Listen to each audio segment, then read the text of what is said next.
sommes l'équipe d'action communautaire de Rouyn-Noranda. Nous sommes très fiers de vous présenter un court-métrage vous présentant les rôles de l'organisateur communautaire. Bon visionnement! Le rôle de l'équipe d'action communautaire à l'intérieur du C3S, c'est vraiment un rôle névralgique. C'est un rôle stratégique.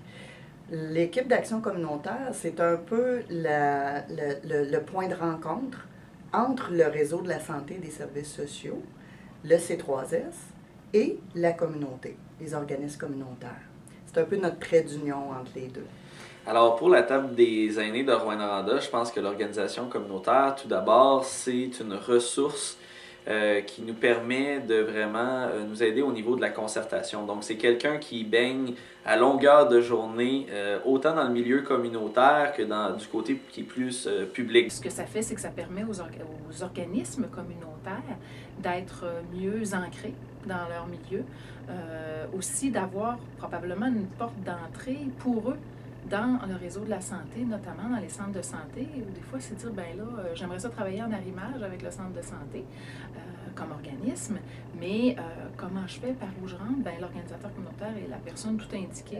L'organisateur communautaire est capable de documenter, est capable aussi de juger de par son expérience professionnelle ou par les informations qu'il a de d'autres organismes qui sont plus âgés. Il arrive souvent que les organismes doivent faire des démarches, par exemple, de révision de leurs règlements généraux ou un code d'éthique. Ça peut être des choses qui leur sont recommandées ou soit par leurs membres.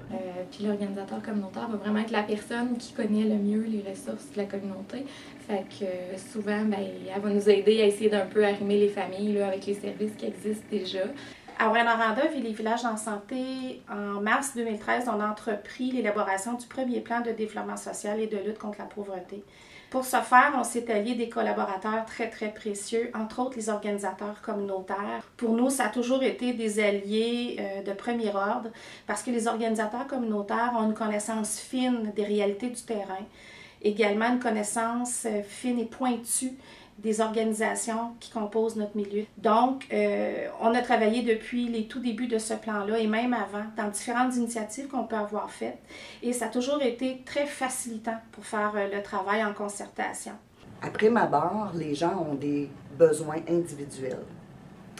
Mais le travail de l'équipe d'action communautaire, c'est justement de faire en sorte que ces besoins individuels-là soient identifiés pour en faire un besoin collectif. Et quand on travaille sur le besoin collectif d'une communauté, ben, on peut faire une différence sur les déterminants de la santé, sur les inégalités sociales, la pauvreté, les habitudes de vie.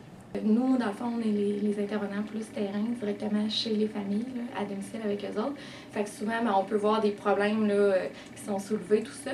Puis des fois, ben, il n'y a pas nécessairement le service qui est déjà offert dans la communauté. Fait que c'est arrivé à plusieurs reprises que l'organisateur communautaire, dans le fond, développe un projet en lien avec ce que nous, on ramenait là, direct à la maison avec les familles. Elle a réussi là, à mettre sur pied un projet de cuisine collective. De l'organisatrice communautaire, dans le fond, dans l'organisation des cuisines collectives qu'on donne ici à Ressourcerie Bernard-Anil, a été, dans le fond, de proposer, premièrement, l'idée de voir le jour d'une cuisine collective, d'aller chercher les groupes de familles qui ont des enfants de 0 à 5 ans.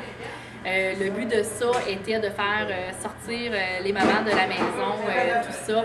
Je me suis fait comme offert d'aller à une des réunions du comité pour voir en tant que tel qu'est-ce que c'est. Finalement, j'ai embarqué dedans.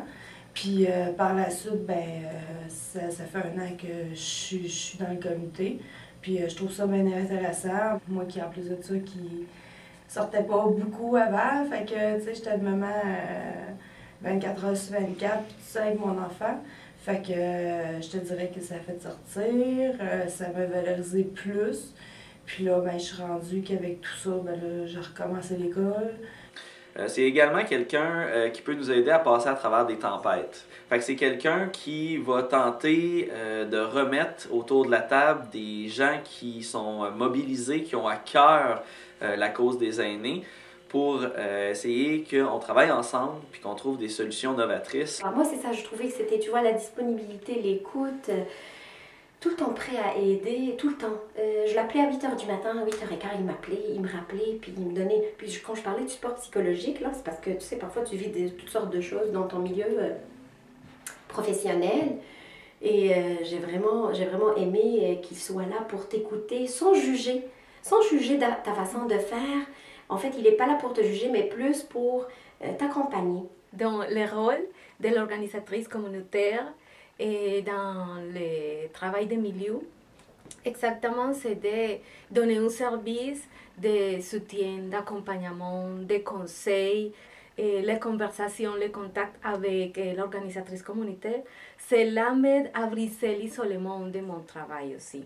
Me donner des conseils professionnels, on peut prendre des rendez-vous une fois, 2 fois par semaine, où je peux exprimer tous les cas et les situations que je trouve sur la rue chez les aînés avec différentes problématiques qui sont liées à la santé. Par exemple, pour me dire s'il y a de nouvelles ressources pour les personnes aînées ou comment je peux gérer une situation. Dans le cadre de mes fonctions d'organisatrice communautaire, j'ai notamment un rôle de répondante en maltraitance envers les aînés.